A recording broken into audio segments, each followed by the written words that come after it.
Hi everyone and welcome to all. आज cover करने वाले हैं चैप्टर फर्स्ट का पार्ट सेकेंड पार्ट को आज कवर करने वाले हैं। इसका जो पहला क्लास को ऑलरेडी कवर कर चुके हैं, तो उसको एक बार देख लेना, क्योंकि पहले ही बताया हूं कि ये जो क्लास है ये वन शॉट वीडियो नहीं होने वाले हैं। ठीक है, ये पूरा डिटेल के साथ कवर करेंगे, कॉम्पिटेंसी बेस्ड क्वेश्चन सॉल्व करेंगे, एमसीक्यू सॉल्व करेंगे। ये पूरा जो नॉर्मल पैड बैचेस में जो क्लास होते हैं उसी को यहाँ पे कवर करने वाले हैं। तो देखो, कल तक हम लोगों ने इस क्लास में क्या डिस्कस किए थे कि एक इंट्रोडक्शन लिए थे। एक पूरा जो इंट्रोडक्शन है उस इंट्रोडक्शन को यहाँ पे कवर किए थे कि क्या क्या एक्चुअल में यहाँ पे हमें पढ़ना है। ठीक है, पूरा इंट्रोडक्शन हो गया था, प्लस उसी के साथ जो इंपॉर्टेंट कॉन्सेप्ट है कॉन्सेप्ट भी सीखे। आज जो कवर करने वाले हैं वो है रिसोर्स प्लानिंग को, रिसोर्सेज डेवलपमेंट ऑफ रिसोर्सेज जो है ना, इसको ऐसा लिखो। ये जो टॉपिक होगा डेवलपमेंट ऑफ रिसोर्सेज, तो ये जो टॉपिक है इसको हम लोग आज यहाँ पे कंप्लीट करने वाले हैं। जैसे ही ये टॉपिक कंप्लीट होता है तो इसके बाद एमसीक्यू भी है। अब वो एमसीक्यू जो है कॉम्पिटेंसी बेस्ड क्वेश्चन है ना, उसी के साथ कुछ क्वेश्चन जो कि केस स्टडी के बेस में है, तो पूरा डिटेल के साथ यहाँ पे कवर करने वाले हैं। क्लियर है क्या? स्टार्ट करें फिर चैप्टर को। देखो, यहाँ पे जो नेक्स्ट टॉपिक हमें कवर करना है वो है डेवलपमेंट ऑफ रिसोर्सेज। क्या होता है डेवलपमेंट ऑफ रिसोर्सेज? रिसोर्स का यूटिलाइज करके ही डेवलपमेंट करते हैं।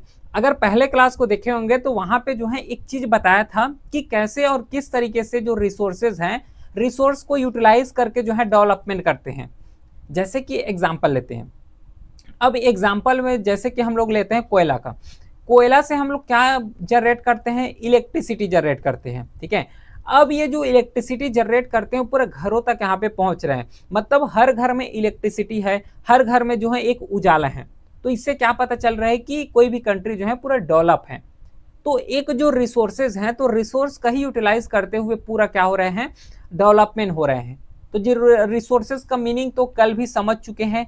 ठीक है, कल भी अच्छे तरीके से इसको समझे हैं। लेकिन कल एक पॉइंट यहाँ पे डिस्कस किए थे कि जो रिसोर्सेज हैं उसका अगर जरूरत से ज्यादा यूज अगर किया जाए तो बहुत ही ज्यादा ये नुकसान होगा। रिसोर्सेज को अगर जरूरत से ज्यादा अगर यूज किया जाए तो यहाँ पे नुकसान होगा, और ज्यादा यूज करोगे तो कई प्रॉब्लम हमें देखने को मिलेगा। पहला जो प्रॉब्लम इससे होगा वो है रिसोर्स का डेप्लेशन। अभी जिस तरीके से कोयला है, तो कोयला तो अभी मिल रहा है, तो इससे इलेक्ट्रिसिटी जनरेट कर रहे हैं। लेकिन एक समय के बाद सपोज करो कि कोयला खत्म हो गया। कोयला अगर खत्म हो जाते हैं तो क्या वहां से जो इलेक्ट्रिसिटी जनरेट कर रहे हैं, इलेक्ट्रिसिटी जनरेट कर पाएंगे? क्या नहीं कर पाएंगे। तो सबसे जो मेजर यहाँ पे प्रॉब्लम कॉज होता है, अगर हम लोग रिसोर्सेज, कोई भी रिसोर्स हो सकता है, ये तो जस्ट कोयला एक एग्जांपल दिया हूं, ये कोई भी रिसोर्सेज हो सकते हैं। तो अगर कोई भी रिसोर्सेज का जरूरत से ज्यादा अगर यूटिलाइज करोगे तो पहले बात कि उसका जो रिसोर्सेज है वो डिप्लेशन में हो जाएगा। ठीक है, दूसरा जो प्रॉब्लम होगा वो अनइक्वल डिस्ट्रीब्यूशन हो जाएगा। अनइक्वल यहाँ पे डिस्ट्रीब्यूशन, और एट प्रेजेंट ये अनइक्वल डिस्ट्रीब्यूशन देखने को मिलता है। कैसे? कोई स्टेट है, जैसे कि एग्जांपल लेते हैं छत्तीसगढ़ का। अब छत्तीसगढ़ में कोयला बहुत ज्यादा मात्रा में मिलता है। अगर छत्तीसगढ़ से जो है कोयला यहाँ से हट जाए, छत्तीसगढ़ से अगर कोयला जो है पूरा जो थे उसका जो है पूरा ओवर यूज कर लिए, एक्सप्लॉइट कर लिए, तो ये वाला तो रीजन पूरा यहाँ पे कोयला से निहित हो जाएगा, मतलब कोयला ही नहीं बच पाएंगे यहाँ पे। तो यहाँ जो इलेक्ट्रिसिटी जनरेट करते थे कोयला, तो अब इलेक्ट्रिसिटी छत्तीसगढ़ में जनरेट नहीं कर पाएंगे। क्यों नहीं कर पाएंगे? क्योंकि यहाँ पे जो कोयला मिलता था वो पूरा यहाँ पे समाप्त हो गए हैं। अब इसी तरीके से जो रिसोर्सेज हैं वो फ्यू हैंड में यहाँ पे चले जाते हैं। जो अनइक्वल डिस्ट्रीब्यूशन यहाँ पे बोले गए हैं ना, अनइक्वल डिस्ट्रीब्यूशन का मतलब ही यही होता है कि जैसे कि, और एक अनदर एग्जांपल लेते हैं, वहां से अच्छे से समझ आएगा ये टॉपिक। जैसे देखो, अगर ओवर यूज करोगे तो ओवर यूज करोगे, है ना, सबसे अधिकतर से ज्यादा अगर यूज करोगे, ऐसा तो नहीं पूरा जितना पब्लिक है वो लोग यूज करेंगे, कुछ ही पीपल यहाँ पे यूज करना स्टार्ट करते हैं ओवर यूज को। तो वही लिखा गया है कि जो रिसोर्सेज हैं वो केवल और केवल कुछ ही हैंड में चले जाते हैं। अब कुछ ही हैंड में चले जाए, कुछ हैंड या फिर फ्यू हैंड का यहाँ पे मतलब है कि कुछ ही इंसानों के पास यहाँ पे चले जाते हैं। तो कुछ इंसानों के पास बहुत ज्यादा रिसोर्सेज हैं, कुछ इंसानों के पास रिसोर्स यहाँ पे कम हो जाएगा। तो इससे क्या होगा कि जो एक तरफ हो जाएगा पूरा रिच, और सेकेंड तरफ हो जाएंगे पूरा पर्सन पुअर। तो ये भी एक प्रॉब्लम है जिसके थ्रू अगर रिसोर्सेज को यूटिलाइज करते हैं तो मेजर प्रॉब्लम यहाँ पे कॉज होता है। और सबसे प्रॉब्लम जो नेचुरल प्रॉब्लम है वो है इन्वायरमेंटल डिग्रेडेशन का, कि इन्वायरमेंटल डिग्रेड बहुत होगा। एट प्रेजेंट भी अगर कोयला निकाल रहे हैं तो कोयला निकाल रहे हो तो वहां पे भी बहुत ज्यादा जो है इमिशंस होते हैं, है ना, पॉल्यूशन वहां पे बहुत ज्यादा होते हैं। तो पॉल्यूशन होंगे तो सीधी सी बात जो है एयर पॉल्यूशन होगा। अगर एयर पॉल्यूशन हो रहे हैं तो एयर से हम लोग जो है श्वास ले रहे हैं, ऑक्सीजन ले रहे हैं, तो वही ऑक्सीजन के फॉर्म में या फिर एयर पॉल्यूशन के फॉर्म में जो है पूरे अंदर जाएंगे, बॉडी के अंदर जाएगा। बॉडी के अंदर जैसे जाएगा तो डिफरेंट डिफरेंट केमिकल्स वहां पे रिलीज होगा, फिर पूरा जो हेल्थ होगा पूरा अनहेल्थी वे में चले जाएंगे। तो इन्वायरमेंटल प्रॉब्लम जो है होता है। अब इन्वायरमेंटल प्रॉब्लम होगा तो जैसे कि ग्लोबल वार्मिंग हो गया, तो ग्लोबल वार्मिंग यहाँ पे इंक्रीज होना स्टार्ट हो जाएगा। ओजोन लेयर जो है उसका डिप्लेशन होना स्टार्ट हो जाएगा। ग्लोबल वार्मिंग का मतलब होता है कि जो टेम्परेचर है तो टेम्परेचर का राइज होना, उसको ग्लोबल वार्मिंग बोलते हैं। अब टेम्परेचर राइज किसके वजह से हो रहे हैं? कई गैसेज यहाँ पे इमिशन हो रहे हैं, कार्बन डाइऑक्साइड हो गया, मेथेन हो गए, क्लोरोफ्लोरोकार्बन हो गए। इससे जो गैस यहाँ पे इमिशंस हो रहे हैं उसके थ्रू टेम्परेचर राइज हो रहा है। और जो टेम्परेचर राइज होगा तो उसको यहाँ पे टर्म कैटेगरी नाम दिए गए, वो है ग्लोबल वार्मिंग, उसको ग्लोबल वार्मिंग बोले जाएंगे। फिर उसी के साथ ओजोन लेयर यहाँ पे डिप्लेशन होगा। देखो जैसे ही ऊपर जाते हो तो है ना, अर्थ के जैसे ही ऊपर जाते हैं तो क्योंकि एटमॉस्फेयर जो है वो पूरा लेयर वाइज डिवाइड हुआ है कि पहले आएगा ट्रोपोस्फियर, पहले जो आएगा ट्रोपोस्फियर, इसके बाद आएगा स्ट्रेटोस्फियर। स्ट्रेटोस्फियर के ही पास एक हमें और लेयर देखने को मिलता है, उस लेयर को बोले जाते हैं ओजोन लेयर, उस लेयर को बोलते हैं ओजोन लेयर। अब ये जो ओजोन लेयर क्या करता है कि जो सन से जितना भी रेडिएशन आ रहे हैं, जितना भी रेडिएशन आएगा तो उसमें से कई हार्मफुल रेडिएशन भी होते हैं, तो उस हार्मफुल रेडिएशन को ओजोन लेयर क्या करते हैं, ट्रैप कर देते हैं, मतलब अंदर आने नहीं देते। तो हम लोग जो है यहाँ पे खड़े हुए हैं, है ना, ये जो है मैं हूँ, ये जो है आप लोग हो, ठीक है, तुम लोग यहाँ पे बैठे हो, यहाँ पे मैं बैठा हूँ पढ़ा रहा हूँ, ठीक है। तो क्या होगा कि ओजोन लेयर से जब अल्ट्रावायलेट रेडिएशन आएगा तो अल्ट्रावायलेट रेडिएशन आने से क्या करते हैं कि ये वाले जो ओजोन लेयर उसको ट्रैप कर लेते हैं। इसलिए ट्रैप कर लेते हैं क्योंकि अल्ट्रावायलेट जो रेडिएशन होता है वो हम लोगों के लिए, इंसानों के लिए बहुत ज्यादा हार्मफुल होते हैं। क्यों? क्योंकि अगर अल्ट्रावायलेट रेडिएशन अगर शरीर में पहुंचे तो कैंसर जैसे प्लस स्किन कैंसर, इस तरीके के जो रेयर डिसीजेज या फिर इस तरीके से जो हार्मफुल डिसीजेज हैं उसका ओरिजिन हो जाते हैं। तो इसको रोक दिए जाते हैं ओजोन लेयर। लेकिन क्या होता है कि टेम्परेचर जितना ज्यादा राइज होगा तो ओजोन लेयर को भी बहुत ही ज्यादा नुकसान होता है। और पॉल्यूशन तो होगा ही होगा, प्रदूषण जो है वो होना ही होना है अगर इन्वायरमेंटल डिग्रेडेशन होता है तो। फिर लैंड डिग्रेडेशन हो गया, ये तो पूरा टॉपिक्स ही हैं, इसको डिस्कस करेंगे। तो इस तरीके से जो है कई तरीके के, अगर ओवर यूज करते हो तो ओवर यूज करोगे तो 3 मेजर प्रॉब्लम यहाँ पे डिस्कस किए हैं जो बुक में बताए गए हैं। पहला प्रॉब्लम है रिसोर्स डिप्लेशन का, सेकेंड प्रॉब्लम है अनइक्वल डिस्ट्रीब्यूशन का, और जो थर्ड प्रॉब्लम है वो है इन्वायरमेंटल डिग्रेडेशन का। तो इतना ज्यादा यहाँ पे इशू हो रहा है तो किस तरीके से हमें जो है इसका यूटिलाइज करना चाहिए, ये इशू आ सकता है।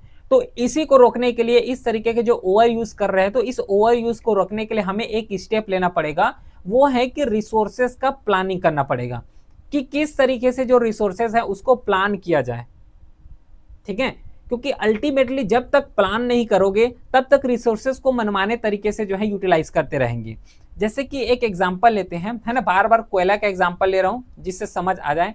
अब कोयला जो है, कोयला अर्थ में पाए जाते हैं। गवर्नमेंट के द्वारा एक रूल ला दिया गया है कि 10 टन के डेली, जो 10 टन डेली कोयला का ही यहाँ पे यूज कर सकते हो। गवर्नमेंट का एक रूल आया है कि कोयला का अगर यूज करना है तो 10 टन जो है डेली यूज कर सकते हो, ये गवर्नमेंट का रूल आ गया। सपोज करो कि ये रूल अगर नहीं आते तो 10 टन के जगह लोग जो है 50 टन का यूज करते, 20 टन का यूज करते, 80 टन का यूज करते, इससे जो है और ज्यादा एक्सप्लॉयटेशन हो जाता। लेकिन गवर्नमेंट ने प्लानिंग किए हैं, गवर्नमेंट ने रूल ला दिए एक कि डेली जो है 10 टन से ज्यादा यूटिलाइज नहीं कर पाएंगे, 10 टन ही तक यूटिलाइज करना पड़ेगा। तो जो ओवर एक्सप्लॉइट करते थे वो ओवर एक्सप्लॉइट होना अब कम हो जाएगा। इससे इक्विटेबल डिस्ट्रीब्यूशन जो है वो इंश्योर हो पाएगा कि हर एक पीपल जो है 10 टन का ही कोयला यहाँ पे यूटिलाइज कर पाएगा। जिससे क्या होगा कि जो क्वालिटी ऑफ लाइफ है, जो ग्लोबल पीस है, वो यहाँ पे प्रमोट हो जाएगा। अब ग्लोबल पीस कैसे प्रमोट होगा इससे, ये भी एक क्वेश्चन आ सकता है कि अगर प्लान करते हैं तो ग्लोबल पीस कैसे रिस्टोर होगा। देखो अगर जो है इंटरनेशनल लेवल में जाओगे, है ना, दूसरा देश में जाओगे, तो दूसरा देश में रूल क्या है कि मान लो ऐसा रूल हो सकता है कि वहां पे जो है 20 टन का यूज कर सकते हो, इंडिया में आ रहे हो तो 10 टन का यूज कर सकते हो। तो यहाँ से दोनों देशों के बीच जो है लड़ाई हो सकता है, झगड़ा हो सकता है कि हम तो यहाँ पे 20 टन का यूटिलाइज करने दे रहे हैं, लेकिन यहाँ तो जो है 10 ही टन का यूटिलाइज कर रहे हो। तो अगर एक प्रॉपर लेवल में होगा, प्रॉपर फॉर्मेट में होगा कि कहीं पे भी रहो 10 टन का ही रिसोर्स को यूटिलाइज कर सकते हो, तो इससे जो लड़ाई झगड़ा होते थे अब ये जो है यहाँ पे नहीं होगा। तो ये प्लानिंग, अगर जो रिसोर्सेज को देखोगे तो कई तरीके के जो है हम लोग इसमें प्लानिंग कर सकते हैं, और एक सॉल्यूशन भी है कि कैसे जो पॉपुलेशन हो रहे हैं, जैसे जो पॉपुलेशन नहीं, जैसे जो पॉल्यूशन हो रहे हैं, तो पॉल्यूशन को प्लस जो ओवर एक्सप्लॉइट हो रहा है रिसोर्सेज को, तो उसको रिड्यूस किया जा सके। ठीक है, जिससे इफ करेंट ट्रेंड कंटिन्यू, यहाँ पे वही बताए हैं कि अगर ओवर यूज कर रहे हैं, अगर ज्यादा से ज्यादा अगर ओवर यूज करेंगे तो फ्यूचर जो अर्थ है पूरा रिस्क में आ जाएगा। कैसे रिस्क में आएगा कि आई होप यहाँ पे समझ आ गया होगा, क्योंकि कई प्रॉब्लम्स यहाँ पे डिस्कस किए गए हैं। तो अगर इसी तरीके के जो है अगर यूटिलाइज करते हैं कि जो है मनमाने तरीके से यूटिलाइज कर रहे हो, ओवर एक्सप्लॉइट कर रहे हो, तो इससे क्या होगा कि फ्यूचर जनरेशन यहाँ पे रिस्क में आ जाएगा।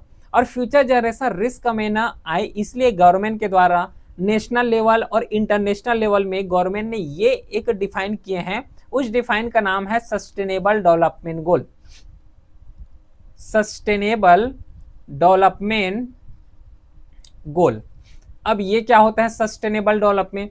सस्टेनेबल डेवलपमेंट का सिंपल सा मतलब होता है कि कोई भी रिसोर्सेज है, जैसे कि हम लोग एक एग्जांपल लेते हैं कोल का। अगर कोयला रिसोर्सेज है, कोयला को हम लोग यूटिलाइज कर रहे हैं, तो हम लोग तो यूटिलाइज करेंगे ही करेंगे, लेकिन हमारा जो नेक्स्ट जनरेशन आएगा वो भी इस कोल का यूटिलाइज कर सके। अगर इस तरीके से जो है कवर करते जा रहे हो, फ्यूचर प्लानिंग के साथ अगर आगे बढ़ रहे हो, तो उसको बोले जाते हैं सस्टेनेबल डेवलपमेंट। ठीक है, सस्टेनेबल डेवलपमेंट का सिंपल सा मीनिंग होता है कि जो रिसोर्सेज अभी यूटिलाइज कर रहे हैं उस रिसोर्सेज को ऐसे यूटिलाइज करना है, ओवर एक्सप्लॉइट नहीं करना है। ठीक है, ऐसे यूटिलाइज करना है कि हम लोग तो उसको यूटिलाइज कर ही पाए, लेकिन हमारा जो नेक्स्ट जनरेशन आए वो भी इस रिसोर्स का यूटिलाइज कर सके। इसको नाम दिए गए, इसको टर्म दिए गए हैं सस्टेनेबल डेवलपमेंट। ठीक है, तो use resources wisely without harming future generation. ठीक है, कि फ्यूचर जनरेशन के यहाँ पे हार्म नहीं होना चाहिए। इससे क्या होगा कि जो डेवलपमेंट कर रहे हैं और जो कंजर्वेशन कर रहे हैं, इन दोनों में बैलेंस बना रहे। ठीक है, डेवलपमेंट और कंजर्वेशन में क्या डिफरेंसेस हैं? देखो, अगर हम लोग डेवलपमेंट कर रहे हैं, है ना, हमें जैसे कि घर बनाना है, हमें हमारे लिए जो है होम बनाना है, तो घर बनाने के लिए कोई एरिया है, मान लो ये फॉरेस्ट एरिया है, तो फॉरेस्ट एरिया को हम लोग क्या करेंगे, क्लीन करेंगे, पूरा क्लीन करेंगे, तब यहाँ पे घर बनाएंगे। लेकिन अदर पर्सन क्या बोलेगा कि ये फॉरेस्ट को तो हम लोग कंजर्व कर रहे हैं, यहाँ पे क्लीन करने नहीं देंगे। तो ये तो पूरा अपोजिट व्यू हो गया। एक पर्सन ऐसे हैं जो कि हमें घर बनाना है, डेवलपमेंट करना है, तो फॉरेस्ट को क्लीन कर रहे हैं। सेकेंड पर्सन ऐसे हैं जो कि इस फॉरेस्ट को क्लीन करने नहीं दे रहे हैं, क्योंकि उसको सुरक्षित रखे हुए हैं, संरक्षण करके रखे हुए हैं। लेकिन अगर एक मिडिल पाथ यहाँ पे निकाला जा सकता है कि ऐसा करते हैं कि ये कुछ लेवल है, इस कुछ एरिया में बस जो है घर बना लो, बाकी एरिया को एज इट इज रख लो। तो इससे क्या होगा कि जो दोनों पर्सन है, तो दोनों पर्सन का सेटिस्फाई हो जाएंगे, दोनों पर्सन सेटिस्फाई हो जाएंगे कि हम लोग यहाँ पे यूज कर रहे हैं, और अगर नेक्स्ट जनरेशन आता है तो और इसको यूज कर पाए। तो यहाँ से एक कॉन्सेप्ट आ गया सस्टेनेबल डेवलपमेंट का। ठीक है, तो यही सस्टेनेबल डेवलपमेंट है जो कि डेवलपमेंट और जो कंजर्वेशन है दोनों को यहाँ पे एमलगमेट करके हुए यहाँ पे आगे बढ़ते हैं।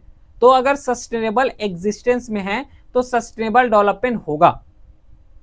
सस्टेनेबल जो है वो एग्जिस्टेंस में है, अगर सस्टेनेबल वे में अगर कवर करोगे तो आगे आने वाले जो फ्यूचर जनरेशन है वो भी यहाँ पे उसका यूटिलाइज कर सके। बाकी आई होप समझ आ गया होगा कि सस्टेनेबल डेवलपमेंट क्या है। तो सस्टेनेबल डेवलपमेंट अगर आ भी जाते हैं तो कई इंपॉर्टेंट यहाँ पे कैरेक्टरिस्टिक्स है, कई इंपॉर्टेंट यहाँ पे एडवांटेजेस हो जाते हैं। और टोटल इंडिया के द्वारा जो है टोटल 17 सस्टेनेबल डेवलपमेंट गोल यहाँ पे रखे गए हैं, और ये सस्टेनेबल गोल अपने को हो सके तो याद होना चाहिए, ये थोड़ा सा एक्स्ट्रा है। ठीक है, जो बुक्स हैं तो बुक्स में केवल सस्टेनेबल डेवलपमेंट के बारे में बताए गए हैं, उसके जो गोल्स हैं, जो टोटल 17 गोल्स हैं। ठीक है, टोटल 17 गोल्स हैं, तो इसके बारे में नहीं बताए हैं, लेकिन हमें पता होना चाहिए। अगर ये पता हो तो बड़े आसानी से जो है अगर आंसर लिखोगे तो आंसर में एटलीस्ट इसको इंक्लूड करोगे तो मार्क्स अच्छे से मिलेगा यहाँ पे। ठीक है। तो सस्टेनेबल डेवलपमेंट गोल यहाँ पे टोटल 17 है, जैसे कि नो पॉवर्टी हो गया, जीरो हंगर हो गया, good health and well beings हो गया, क्वालिटी एजुकेशन है, जेंडर इक्वलिटी है, उसी के साथ क्लीन वाटर एंड सैनिटेशन है। इस तरीके से जो है टोटल 17 यहाँ पे सस्टेनेबल डेवलपमेंट गोल है। अगर इन गोल को भी फॉलो कर लिया जाए तो सबसे बड़ा जो एडवांटेजेस होगा, जो इन्वायरमेंट है उसको प्रोटेक्शंस कर लिए जाएंगे। इन्वायरमेंट का जो है यहाँ पे अच्छे तरीके से प्रोटेक्शन हो जाएगा।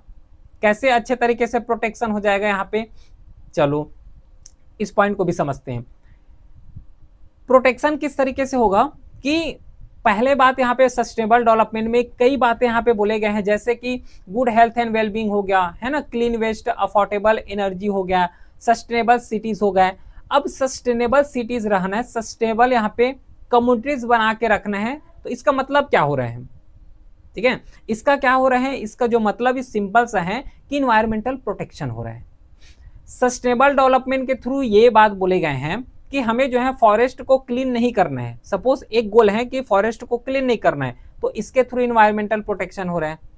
सस्टेनेबल डेवलपमेंट को फॉलो करेगा तो सोशल डेवलपमेंट हो गया, सोशल इक्विलिटी हो गया, फिर इंटर जनरेशन इक्विटी होगा, ये सब हमें देखने को मिलेगा। क्यों देखने को मिलेगा, यहाँ से सिंपल सा समझ आ जाएगा कि पहला ही सस्टेनेबल जो डेवलपमेंट है ये बोले हैं कि नो पॉवर्टी, मतलब पॉवर्टी नहीं होना चाहिए। अब पॉवर्टी जो है ये नहीं होना चाहिए, इस तरीके से सस्टेनेबल डेवलपमेंट में बोले हैं।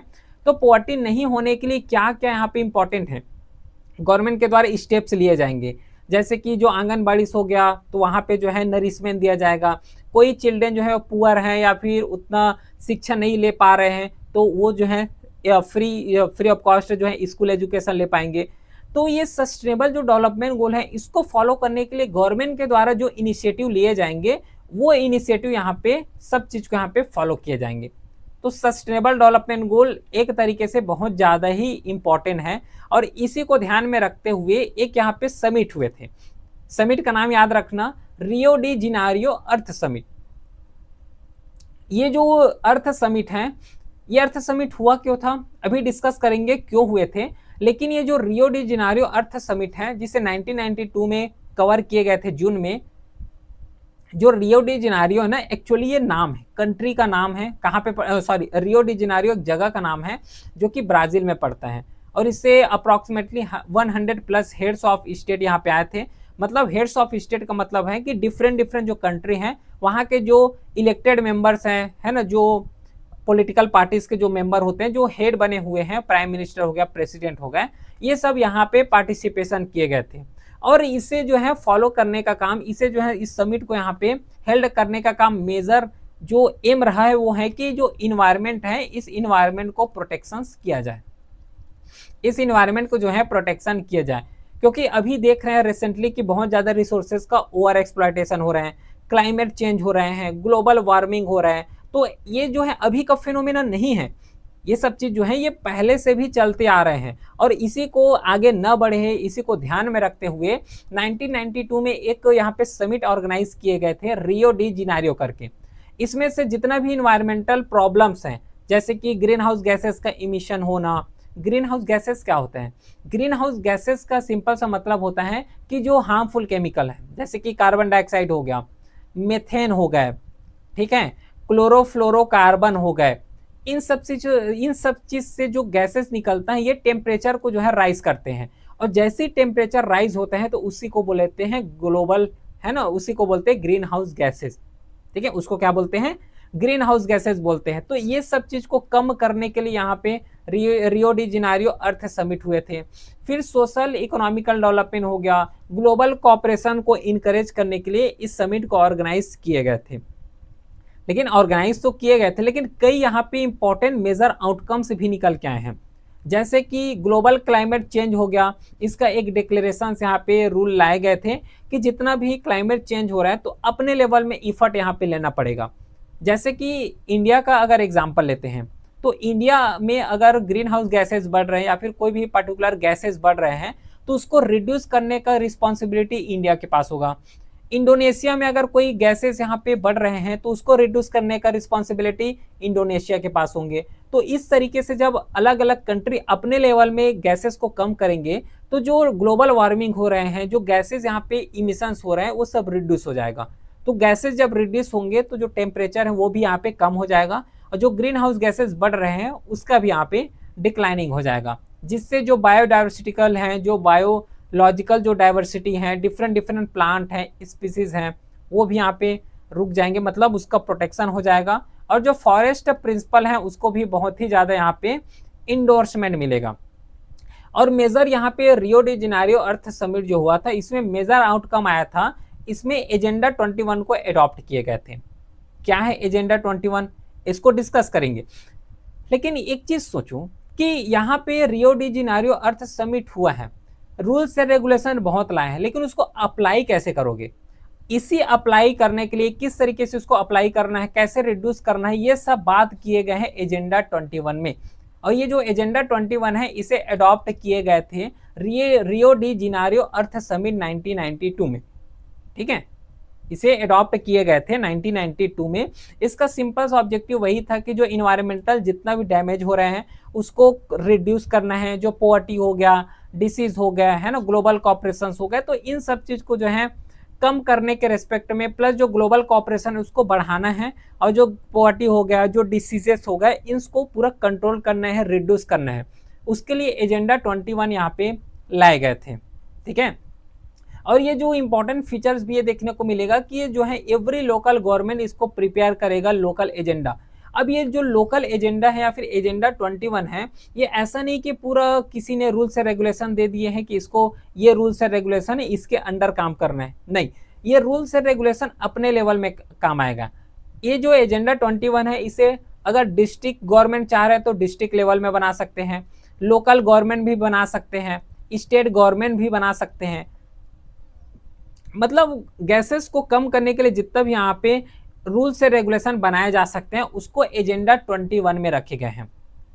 समझ आ रहा है? तो एजेंडा जो 21 है ये कुछ नहीं है, ये जस्ट क्लाइमेट चेंज जो हो रहे हैं, जो ग्रीन हाउस गैसेस बढ़ रहे हैं, उसको रिड्यूस करने के लिए एक रूल्स से रेगुलेशंस यहाँ पे लाए गए थे।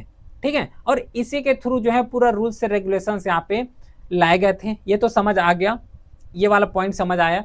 चलो थोड़ा सा आगे बढ़ते हैं, और आगे बढ़ते हैं तो एक और टॉपिक मिलेगा जिसको बोलते हैं रिसोर्स प्लानिंग। क्यों करें रिसोर्स प्लानिंग? अब रिसोर्स प्लानिंग अगर नहीं करते तो क्या होता, ये कई यहाँ पे डाउट आ रहे होंगे, बाकी यहाँ तक समझ आ रहा होगा, आई होप कोई दिक्कत यहाँ पे नहीं हो रहा होगा। ठीक है, एक्चुअल में जो रिसोर्स प्लानिंग है इसका जरूरत क्यों पड़ता है ये जानना बहुत ज़्यादा जरूरी है। रिसोर्स प्लानिंग तो है, रिसोर्स अभी भी यूटिलाइज कर रहे हैं। एक एग्जाम्पल दिया था, वो बेस्ट एग्जाम्पल है, इसको ध्यान में रखना। अगर देखो प्लानिंग अगर नहीं किए, देखो एक रूल आया था, रूल में अगर बोल दिए कि 10 टन से जो है ज़्यादा एक्सप्लॉइट नहीं कर पाओगे, 10 टन तक ही यूज़ करोगे कोई भी रिसोर्सेज को। अगर ये रूल नहीं बनाते तो लोग जो है 20 टन को यूज़ करते, 50 टन को यूज़ करते, मतलब ये ओवर एक्सप्लॉइट करते। लेकिन अगर प्लानिंग हो गया है, रूल बन गए हैं, तो ये लोग क्या करेंगे कि 10 टन को ही बस यहाँ पे यूटिलाइज करेंगे।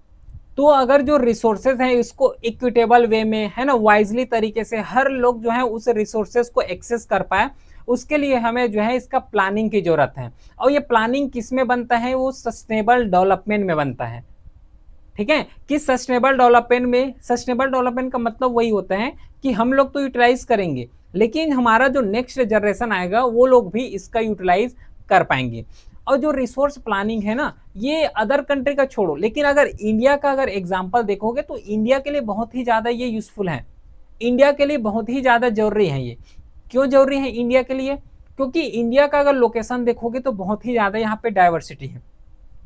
इंडिया का अगर लोकेशन देखोगे तो इंडिया में जो है बहुत ही ज़्यादा डाइवर्सिटी हमें देखने को मिलेगा। कैसे डाइवर्सिटी? कि हिमालय एरिया में जाओगे तो बहुत ही ज़्यादा जो है प्लांट्स हो गया, स्पीसीज हो गए, इन सब चीज़ देखने को मिलेगा। छत्तीसगढ़ झारखंड वाला रीजन में देखोगे तो कोयला हो गया, है ना, गुजरात वाला एरिया में देखोगे तो यहाँ पे अलग रिसोर्सेज हैं।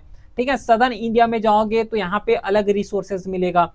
तो इस तरीके से जब डाइवर्सिटी वाले रिसोर्सेज हैं, बहुत अलग अलग रिसोर्सेज हैं, तो इसको अगर यूटिलाइज करना है तो इसके लिए प्लानिंग की जरूरत है। नहीं तो फिर कोई भी पर्सन चाहे तो किसी तरीके से यूटिलाइज कर सकता है, मनमाने तरीके से यूटिलाइज कर सकते हैं। लेकिन इस तरीके के जो है यूटिलाइजेशन ना हो, एक प्रॉपर लेवल में यूटिलाइजेशन हो, हर लोग इसका यूटिलाइज कर सकें, तो इसके लिए जो है यहाँ पे रिसोर्स प्लानिंग की जरूरत है।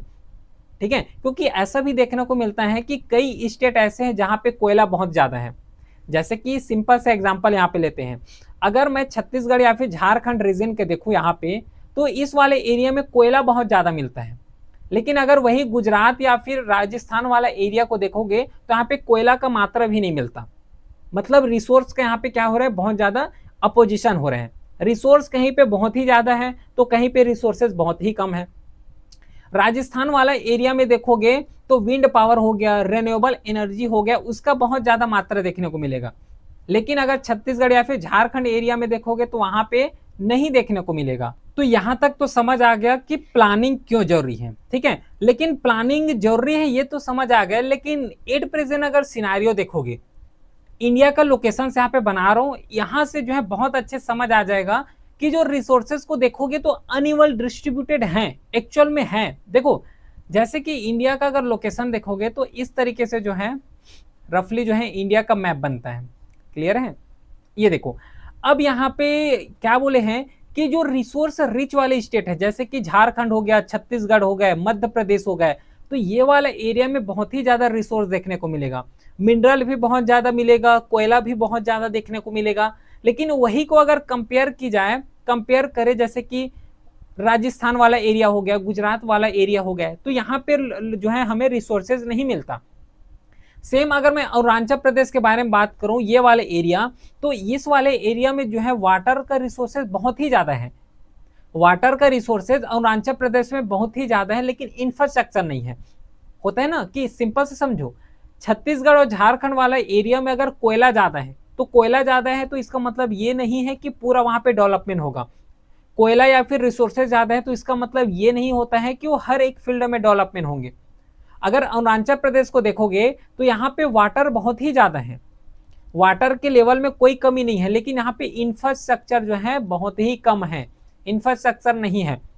तो कोई भी स्टेट हो तो अगर कोई भी चीज में अगर इफिशियंट है तो उसका निगेटिव भी है। समझ पा रहे हो।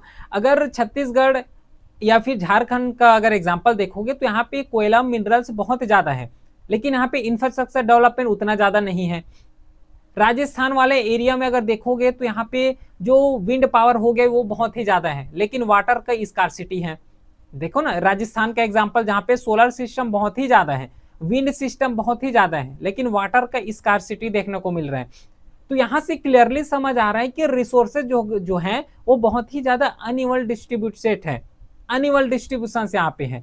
और कुछ एग्जांपल देखोगे तो जैसे कि लद्दाख हो गया, लद्दाख में जो है कोल्ड डिजर्ट जिसे बोले जाते हैं, लद्दाख को ही यहाँ पे कोल्ड डिजर्ट बोलते हैं, ध्यान रखना। तो ये कल्चरल हेरिटेज है, कल्चर के मामले में लद्दाख बहुत ज्यादा एडवांसमेंट है, लेकिन लद्दाख में वाटर का स्कार्सिटी है, वाटर बहुत ही कम मात्रा में मिलता है, इंफ्रास्ट्रक्चर बहुत ही कम है, मिनरल बहुत ही कम है। तो वही तो यहाँ पे अंदाजा लगा रहे हैं। तो अगर इस तरीके से रिसोर्सेज अगर अनइवल डिस्ट्रीब्यूटेड हैं तो इसका जो है प्लानिंग कैसे हो। प्लानिंग ऐसे कर सकते हैं कि जो छत्तीसगढ़ में रिसोर्सेज, जैसे कि कोयला जो है छत्तीसगढ़ में मिल रहा है, तो ये वाला जो कोयला को राजस्थान में ले जाते हैं क्योंकि राजस्थान में कोयला नहीं है। सेम जो है विंड पावर को छत्तीसगढ़ में ला लेते हैं क्योंकि छत्तीसगढ़ में विंड पावर नहीं है। तो इस तरीके से अगर डेवलपमेंट करना है, अगर इस तरीके से एक जगह से दूसरी जगह ट्रांसपोर्ट करना है, तो उसके लिए हमें जरूरत होता है प्लानिंग।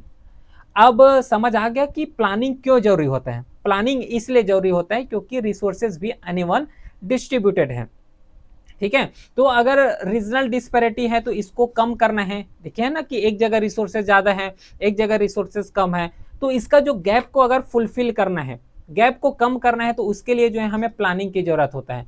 इक्वल डेवलपमेंट अगर चाहिए, ठीक है, इक्वल डेवलपमेंट अगर चाहिए तो इक्वल डेवलपमेंट के लिए हमें जो है यहाँ पे रिसोर्स को प्लानिंग करना पड़ेगा। छत्तीसगढ़ का अगर डेवलपमेंट करना है तो यहाँ पे राजस्थान से विंड लाना पड़ेगा, सोलर पावर लाना पड़ेगा। और राजस्थान को डेवलप करना है तो छत्तीसगढ़ का जो कोयला है उसको यहाँ पे ट्रांसफर करना पड़ेगा। तो इससे जो इक्वल डिस्ट्रीब्यूशन है वो समझ आ जाएगा, इक्वल जो डेवलपमेंट होना है वो अच्छे तरीके से हो जाएगा, ठीक है। छत्तीसगढ़ का भी डेवलपमेंट हो जाएगा और राजस्थान का भी डेवलपमेंट हो जाएगा, प्लस जो इफिशिएंट यूटिलाइजेशन है वो भी बहुत अच्छे तरीके से यहाँ पे किए जा सकेंगे, ठीक है। तो बैलेंस जो रिसोर्स प्लानिंग है वो भी यहाँ पे बहुत ज्यादा जरूरी है। अब ये प्लानिंग जो है कई लेवल में हो सकता है, क्योंकि अगर थोड़ा बहुत अगर पता हो, है ना, और पता भी होगा कि थोड़ा सा एडमिनिस्ट्रेशन यूनिट को देखोगे तो इंडिया में सेंट्रल गवर्नमेंट होता है, सेंट्रल गवर्नमेंट के बाद स्टेट गवर्नमेंट होता है, स्टेट गवर्नमेंट के बाद आएगा डिस्ट्रिक्ट गवर्नमेंट, डिस्ट्रिक्ट गवर्नमेंट के बाद आएगा लोकल गवर्नमेंट। ठीक है, तो ये सेंट्रल लेवल में भी इस तरीके से प्लानिंग किए जा सकते हैं, स्टेट लेवल में भी प्लानिंग हो सकता है, डिस्ट्रिक्ट लेवल में भी प्लानिंग कर सकते हैं, इवन लोकल लेवल में भी इस तरीके की जो है प्लानिंग हम लोग कर सकते हैं। समझ आ रहा है? चलो एक क्वेश्चन यहाँ पे सॉल्व करते हैं। क्वेश्चन ये है कि prepare a list of resources found in your state, ये अपने अपने स्टेट का जो है फाइंड करना है, and also identify the resources that are important but deficient in your state. बताओ, अपने अपने स्टेट का, जो भी स्टेट से बिलोंग करते हो अपने अपने स्टेट्स का लेना। मैं तो यहाँ पे पूरा सभी स्टेट का लिख लिया हूँ। जैसे कि छत्तीसगढ़ हो गया, तो छत्तीसगढ़ में सबसे ज्यादा कोयला देखने को मिलता है, फॉरेस्ट छत्तीसगढ़ में बहुत ज्यादा है, लेकिन छत्तीसगढ़ में इंफ्रास्ट्रक्चर नहीं है, छत्तीसगढ़ में इंडस्ट्री उतना ज्यादा नहीं है। झारखंड का देखोगे तो यहाँ पे कोयला मिलेगा, आयरन और मिलेगा, ये बहुत ज्यादा मिलता है यहाँ पे, लेकिन जो एग्रीकल्चर है वो यहाँ पे अच्छे तरीके से नहीं होता, इंफ्रास्ट्रक्चर यहाँ अच्छे तरीके से नहीं होता। तो अपने लेवल में इस तरीके से जो है लिख सकते हो। ठीक है, ये क्वेश्चन समझ आया? चलो अगला, फिर थोड़ा सा इंडिया स्पेसिफिक बात करते हैं। ये वाला अभी तक जो एग्जांपल देखे हैं वो भी इंडिया स्पेसिफिक है, लेकिन थोड़ा सा और इंडिया के अंदर में और किस तरीके से प्लानिंग होना चाहिए, बैलेंस होना चाहिए, उसको थोड़ा सा अब यहाँ पे हम लोग समझते हैं। अगर सपोज करो कि इंडिया को प्लानिंग करना है कि रिसोर्सेज को किस तरीके से जो है यूटिलाइज किया जा सके, इंडिया को अगर प्लानिंग करना है कि रिसोर्सेज को कैसे यूटिलाइज करना है, तो कुछ फॉलोइंग स्टेप्स हैं जिसको यहाँ पे फॉलो करना पड़ेगा। और ये कोई भी कर सकता है, या फिर स्टेट लेवल में करना है तो भी यही स्टेप को फॉलो कर सकते हैं, सेंट्रल लेवल में, स्टेट लेवल में तब भी जो है इस स्टेप को फॉलो कर सकते हैं। पहला काम हमें क्या करना पड़ेगा कि जो आइडेंटिफिकेशन है, इन्वेंट्री है, ये सबसे पहले हमें फाइंड आउट करना पड़ेगा, आइडेंटिफिकेशंस करना पड़ेगा, आइडेंटिफाई करना पड़ेगा कि कौन से एरिया में जो है रिसोर्सेज हैं। हमें कैसे पता चलेगा कि इस एरिया में जो है रिसोर्सेज हैं, इस स्टेट में जाओगे तो ये रिसोर्सेज मिलेगा, उस स्टेट में जाओगे तो वहाँ उस टाइप के रिसोर्सेज मिलेंगे। ये सब कौन डिफाइन करेगा? ये पूरा मैपिंग डिफाइन करेगा, सर्वे डिफाइन करेगा। तो सबसे पहले काम यही करना है कि कहाँ पे रिसोर्सेज हैं उसको पहचान लो। अब कहाँ पे रिसोर्सेज हैं उसको पहचानने के बाद जो है सेकेंड प्लानिंग हमें करना पड़ेगा, वहाँ का डेवलपमेंट कैसा है। डेवलपमेंटल प्लानिंग हमें यहाँ पे देखने की जरूरत है कि क्या वहाँ पे मॉडर्न टेक्नोलॉजी का यूज हो रहा है, क्या वहाँ पे स्किल्स हैं, क्या मैन पावर जो है, क्या और मैन पावर है, ह्यूमन है तो उसके पास उस लेवल के स्किल है क्या, या फिर इंस्टीट्यूशनल सेटअप है क्या कि नहीं है। इन सब चीज के यहाँ पे ध्यान देना पड़ेगा। क्योंकि सपोज करो कि आइडेंटिफाई हो गया, आइडेंटिफिकेशंस कर लिए, आइडेंटिफिकेशंस करने के बाद ये पता चला कि ये जो पार्टिकुलर एरिया है, इस पार्टिकुलर एरिया के इस जगह जो है हमें कोयला मिला है, कोयला का मात्रा यहाँ पे इस एरिया में बहुत ज्यादा मिला है, तो इस एरिया में कोयला तो मिल गया, पहला स्टेप कर लिए। सेकंड स्टेप ये करना है कि कोयला को बाहर निकालना है। तो कोयला को बाहर निकालने के लिए हमें क्या चाहिए? एक स्किल मैन पावर चाहिए, मतलब एक इंसान चाहिए जिसको पता हो कि कोयला को कैसे बाहर निकाले जाते हैं। अब वहाँ पे इंसान तो चाहिए, लेकिन इंसान ऐसे थोड़ा ना कि बस छीनी हथौड़ी लेके चले गए, बस ठूक ठाक के करके उसको निकाल रहे हैं, इसमें तो टाइम लग जाएगा। तो क्या यहाँ पे जो है टेक्नोलॉजी है या नहीं है? तो टेक्नोलॉजी का भी यहाँ पे जरूरत पड़ेगा। अब टेक्नोलॉजी का जरूरत पड़ेगा प्लस इंसान वहाँ पे रहेंगे, तो उसको एक इंस्टीट्यूशन चाहिए, मतलब एक ऑफिस चाहिए, तो वहाँ पे इंस्टीट्यूशन है कि नहीं। तो सेकेंड काम हो गया। अब ये सब चीज हो जाने के बाद अब थर्ड जो स्टेप्स हमें यहाँ पे लेना है रिसोर्स को प्लान करते समय, कि अब ये पहचानना है कि यहाँ पे जो डेवलपमेंट होगा वो नेशनल लेवल में होगा, स्टेट में होगा, या फिर डिस्ट्रिक्ट में होगा, या फिर किस तरीके से जो है कोऑर्डिनेशन होगा। ठीक है, तो यहाँ पे थर्ड लेवल जो आएगा वो आएगा कोऑर्डिनेशन का, कोऑर्डिनेशन एंड नेशनल प्लान का। इसके बाद हमें क्या करना पड़ेगा? एक प्लानिंग करना पड़ेगा कि इसको कहाँ पे हम लोग यूटिलाइज कर सकते हैं। क्या इस कोयला से इलेक्ट्रिसिटी बना सकते हैं? क्या इस कोयला से जो है थर्मल पावर प्लांट में लगा सकते हैं? इस कोयला से कैसे गोल्ड बना सकते हैं? ये सब नेशनल प्लान की कैटेगरी में यहाँ पे रखे जाएंगे। और इसी को ध्यान में रखते हुए इंडिया के द्वारा कई स्टेप्स यहाँ पे लिए गए हैं। जैसे कि सबसे हिस्टोरिकल अगर पॉइंट देखोगे तो हिस्ट्री में एक स्टेप लिए गए थे, वो है 5 ईयर प्लान को लॉन्च करके।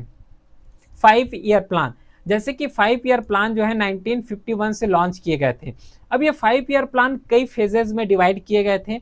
और 5 ईयर प्लान का मेजर जो ऑब्जेक्टिव यही था कि किस तरीके से जो है डेवलपमेंट किया जा सके, किस तरीके से प्लानिंग के साथ, किस तरीके से प्रॉपर अप्रोच के साथ डेवलपमेंट किया जा सके।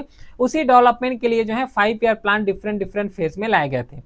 जैसे कि फर्स्ट 5 ईयर प्लान जो कि 1951 से लॉन्च किए गए थे 56 तक।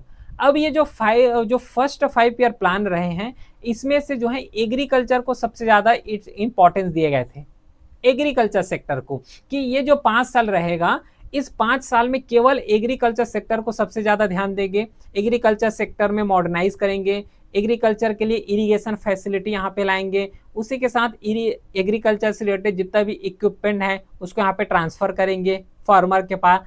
तो इस तरीके से बहुत ही ज्यादा यहाँ पे यूटिलाइजेशन किए गए थे और इसका एडवांटेजेस भी हुआ। टारगेट किए गए थे जो है 5.6% का टारगेट किए गए थे, लेकिन ये कितना हो गया 7.8% का जो है टारगेट फुलफिल किए, मतलब एडवांसमेंट हुआ, प्लानिंग किए थे। फिर जो है सेकेंड 5 ईयर प्लान आएगा, तो सेकेंड 5 ईयर प्लान में पूरा इंडस्ट्री को यहाँ पे सबसे ज्यादा ध्यान दिए गए थे कि इंडस्ट्री सेक्टर को डेवलपमेंट करना है, इंडिया को इंडस्ट्रियलाइजेशन करना है, मॉडर्न टेक्नोलॉजी इनकॉर्पोरेट करना है। तो ये जो प्लानिंग है ये पहले से चला आ रहे हैं, ऐसा नहीं है कि प्लानिंग जो है अभी से मॉडर्न एज आए हैं, है ना, तभी से प्लानिंग स्टार्ट हुए, नहीं, प्लानिंग अभी से स्टार्ट नहीं हुए, पहले से प्लानिंग स्टार्ट होते आ रहे हैं, जैसे कि 5 ईयर प्लान, और अभी तक जो है ये कंटिन्यू यहाँ पे चले आ रहे हैं। लेकिन एक चीज बस ध्यान रखना कि अगर रिसोर्स केवल अकेला डेवलपमेंट नहीं कर पाएगा, रिसोर्सेज अकेला डेवलपमेंट नहीं कर पाएगा, क्यों नहीं कर पाएगा, इस सब चीज को ध्यान से सुनो। अगर रिसोर्सेज के मामले में मान लो मेरे पास कोयला है, अगर मैं इस कोयला से, मैं चाह रहा हूं कि इस कोयला से चलो इलेक्ट्रिसिटी जनरेट करते हैं, तो क्या कोयला से सीधा इलेक्ट्रिसिटी जनरेट हो जाएगा? क्या नहीं होगा। कोयला से हमें इलेक्ट्रिसिटी जनरेट करने के लिए क्या चाहिए? हमें टेक्नोलॉजी चाहिए, टेक्नोलॉजी के थ्रू ही तो यहाँ पे जनरेट करोगे। उसी के साथ हमें मैन पावर चाहिए, ऐसा मैन पावर जो जानता हो कि कैसे कोयला से इलेक्ट्रिसिटी जनरेट करते हैं। उसी के साथ हमें और क्या चाहिए? इंस्टीट्यूशंस चाहिए, इंस्टीट्यूशंस चाहिए। तब जाके जब ये तीनों का एमलगमेशन होगा, तब ये सीधा से क्या करेंगे? एनर्जी जनरेट करेंगे, मतलब इलेक्ट्रिसिटी यहाँ पे जनरेशन होगा, इलेक्ट्रिसिटी को जनरेट करेंगे। तो केवल अकेला ये बोल दिया जाए कि जो रिसोर्सेज हैं केवल अकेला ही डेवलपमेंट कर देंगे, नहीं, अकेला डेवलपमेंट नहीं कर पाएगा।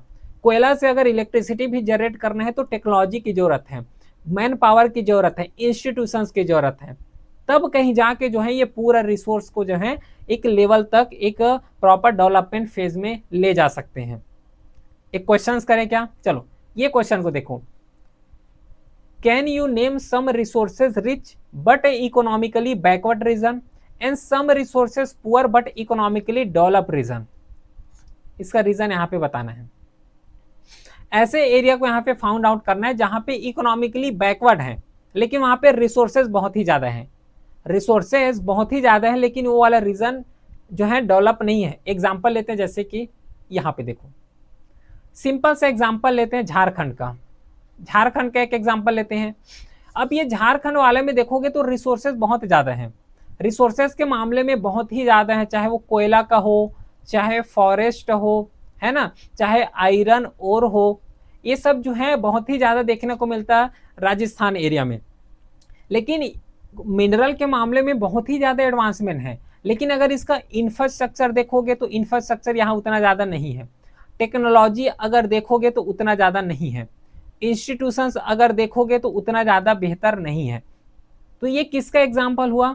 ये ऐसा एग्जाम्पल हुआ जहां पे रिसोर्सेज बहुत ही ज्यादा है, लेकिन वहां पे डेवलपमेंट नहीं है। यही क्वेश्चन यहाँ पे पूछे गए हैं कि सम रिसोर्सेज रिच, कि रिसोर्स ज्यादा होना चाहिए लेकिन बैकवर्ड होना चाहिए, और कुछ ऐसे भी हमें एग्जांपल दो जिसमें से रिसोर्सेज कम है लेकिन बैकवर्ड है। पहला ये वाला एग्जांपल लिखे हैं, झारखंड का एग्जांपल लिए हैं। ये झारखंड में देखोगे तो कोयला, फॉरेस्ट, आयरन और बहुत ही ज्यादा है, मिनरल बहुत ज्यादा मिल रहे हैं, लेकिन वहां पे डेवलपमेंट नहीं है।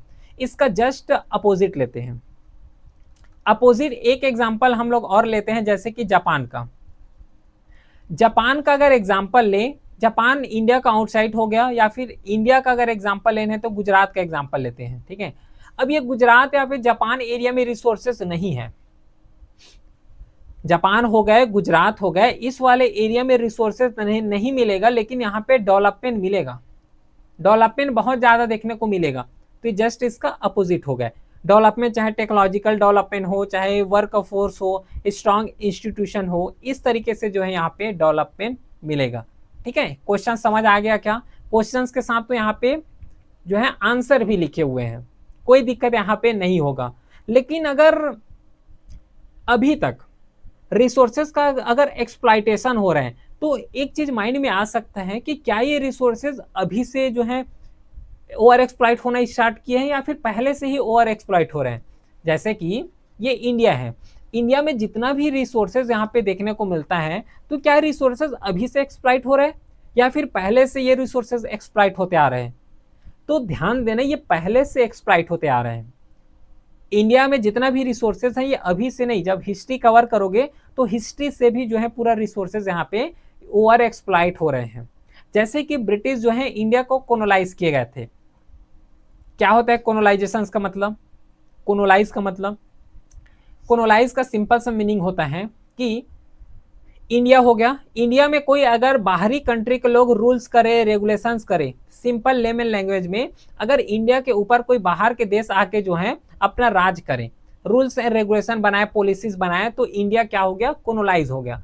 किसका कोलोनाइज हो गया? ब्रिटेन के कोलोनाइज हो गए, एग्जाम्पल थे। ठीक है, तो जब ब्रिटिश जो है, ब्रिटेन अगर इंडिया में आए थे, उस समय जब ब्रिटिश इंडिया में आए, रूल्स के रेगुलेशंस बनाए हैं, तो वो लोग जो जितना भी रिसोर्सेज हैं उस सब रिसोर्सेज को जो है अपने कंट्री में ट्रांसपोर्ट करने का काम है ना, ये सब किया करते थे।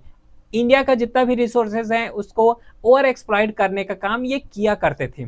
ठीक है, क्यों ऐसा किया करते थे?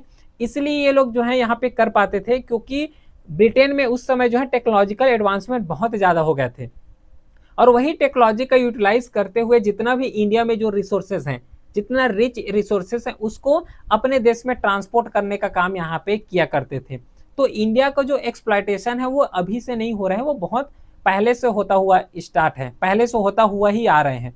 तो जब पहले से होता हुआ आ रहे हैं तो पहले तो जो है बहुत ही ज्यादा रिसोर्स को यूटिलाइज कर रहे हैं, तो उसका कॉन्सिक्वेंसेज अभी देखने को मिल रहे हैं कि जो फॉरेस्ट हैं वो क्लीन हो गए हैं, उसी के साथ जितना भी यहाँ पे पॉल्यूशन है, पॉल्यूशन इमिशंस होना स्टार्ट हो गए हैं।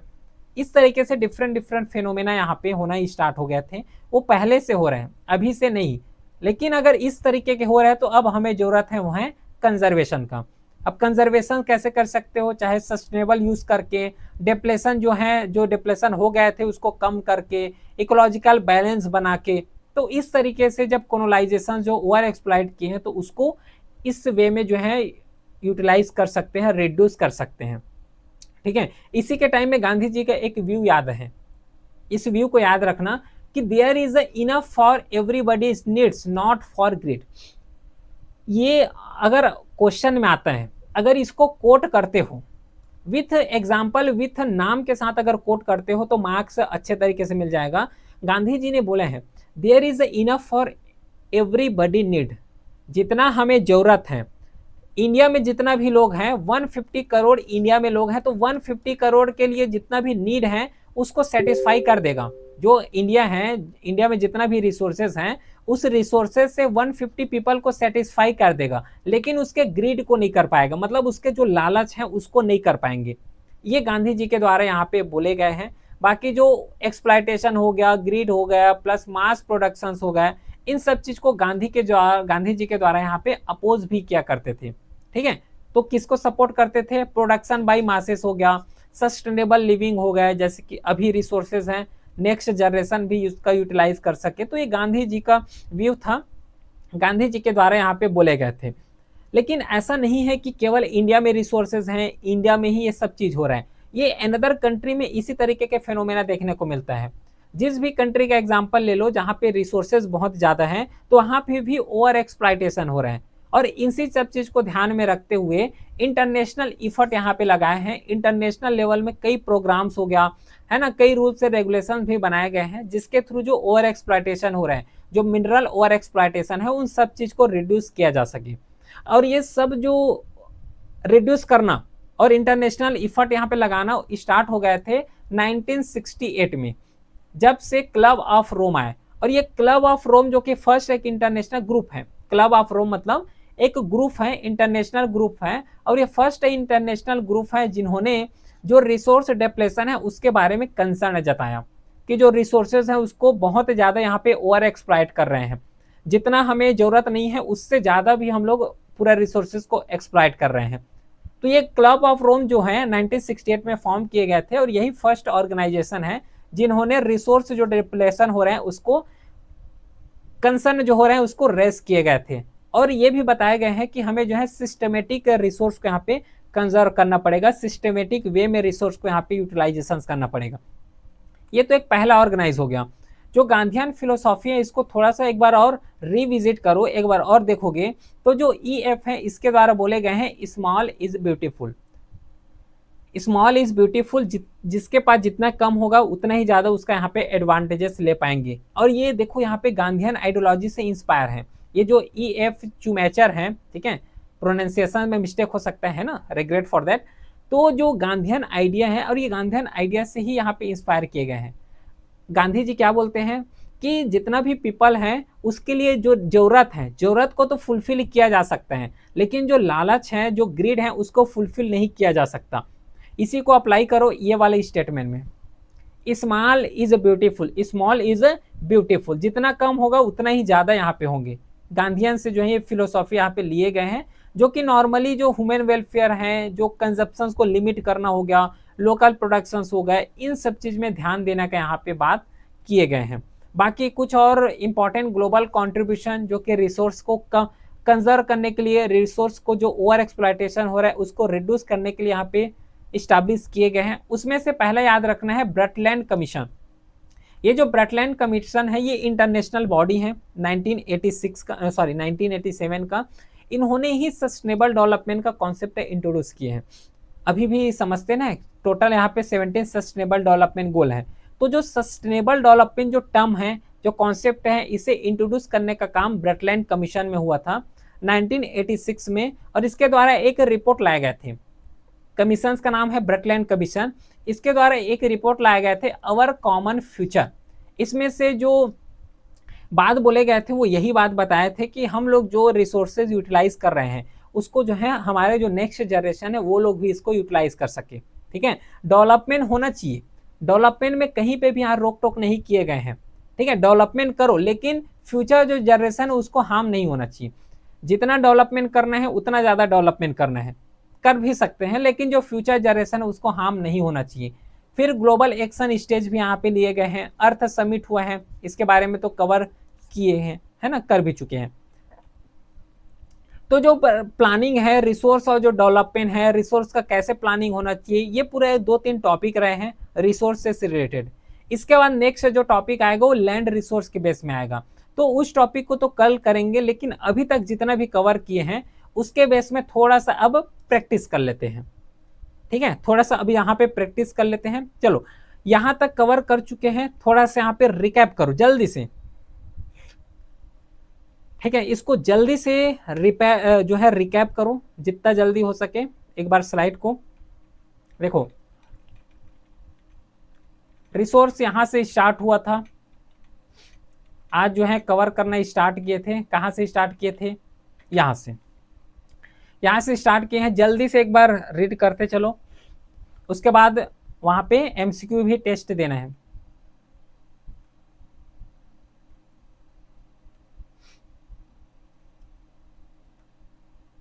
वीडियो को पॉज करना ना, ठीक है।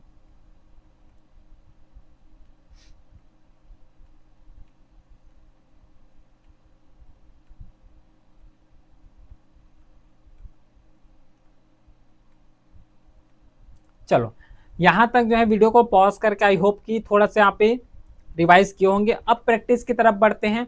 ये रहा पहला क्वेश्चन, बताओ।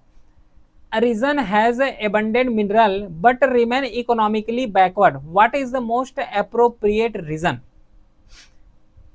कोई ऐसा रीजन है जहां पे मिनरल्स बहुत ज्यादा है लेकिन वो इकोनॉमिकली बैकवर्ड है। एग्जाम्पल याद रख सकते हो झारखंड का, एग्जाम्पल याद रख सकते हो छत्तीसगढ़ का, है ना। ये ऐसे रीजन है जहां पे मिनरल्स भर भर के हैं लेकिन इकोनॉमिकली बैकवर्ड है। इसका करेक्ट आंसर हो जाएगा बी, क्योंकि यहाँ पे टेक्नोलॉजी हो गया, इंफ्रास्ट्रक्चर हो गया, इन सब चीज का यहाँ पे जरूरत मतलब लेक है, कमी है। सेकेंड क्वेश्चन, आई होप अब समझाने की जरूरत नहीं पड़ रहा होगा, ठीक है, क्योंकि अभी इस टॉपिक को कवर किए हैं। Which of the following best reflect the sustainable development, जो कि बेस्ट रिफ्लेक्ट करता है कि using resources without harming future needs. Identify the major problem cause by indiscriminate use of resources, है ना, अगर ओवर एक्सप्लॉइट करोगे या फिर इनडिस्क्रिमिनेट वे में यूज करोगे तो यहाँ पे क्या प्रॉब्लम आएगा, वो आएगा इन्वायरमेंटल डिग्रेडेशन। ठीक। Which international event led to adoption of the agenda 21, कौन से एग्रीमेंट में या फिर कौन से समिट में इसको लॉन्च किए गए थे एजेंडा 21 को? रियो डी जिनारियो या फिर रियो अर्थ समिट में। एजर्सन और रीजनिंग वाले आ गए। देखो, resource rich region are always develop, development depend only on natural resources. देखो क्या बोले यहाँ पे कि resource rich region are always develop, resource rich, जहां पे रिसोर्स रिच है वहां पे डेवलपमेंट होगा, ये नहीं है। एग्जाम्पल तो देखें अभी झारखंड का, छत्तीसगढ़ का, जहां पे रिसोर्सेस तो बहुत ही ज्यादा है, रिसोर्सेस बहुत ज्यादा, लेकिन डेवलपमेंट है क्या? नहीं है। तो पहला ऑप्शन तो गलत हो गया। सेकेंड है कि development depend only on natural resources, only on natural नहीं, नेचुरल रिसोर्स बस में डिपेंड नहीं होता, और अदर भी फील्ड है, मैन पावर भी तो चाहिए, स्किल वर्क फोर्स भी तो चाहिए, है ना, इंस्टीट्यूशंस भी चाहिए, टेक्नोलॉजी भी चाहिए। तो केवल और केवल रिसोर्स, नेचुरल रिसोर्सेस में डेवलपमेंट होगा ऐसा नहीं है। तो डी ऑप्शन बिल्कुल करेक्ट है। ये केस बेस्ड स्टडी वाले क्वेश्चन है, एक बार अपने से करना, इसको सॉल्व करने का ट्राई करना, आंसर भी यहाँ पे लिखा हुआ है। ये कुछ क्वेश्चन जो कि कॉम्पिटेंसी बेस्ड क्वेश्चन है, डिस्क्रिप्टिव क्वेश्चन है, अपने से आंसर राइटिंग करने का ट्राई करना, है ना, मॉडल आंसर भी यहाँ पे लिखा हुआ है इस तरीके से, तो अपने लेवल में भी इसको जो है ट्राई कर सकते हो। क्लियर है? बाकी कोई भी क्वेरी हो तो व्हाट्सएप नंबर है, वहां पे मैसेज कर सकते हो। टेलीग्राम चैनल में इसका पीडीएफ अपलोड हो जाएगा, तो वहां से एक्सेस कर सकते हो। फिर मिलते हैं नेक्स्ट क्लास में, तब तक के लिए thank you, have a great day.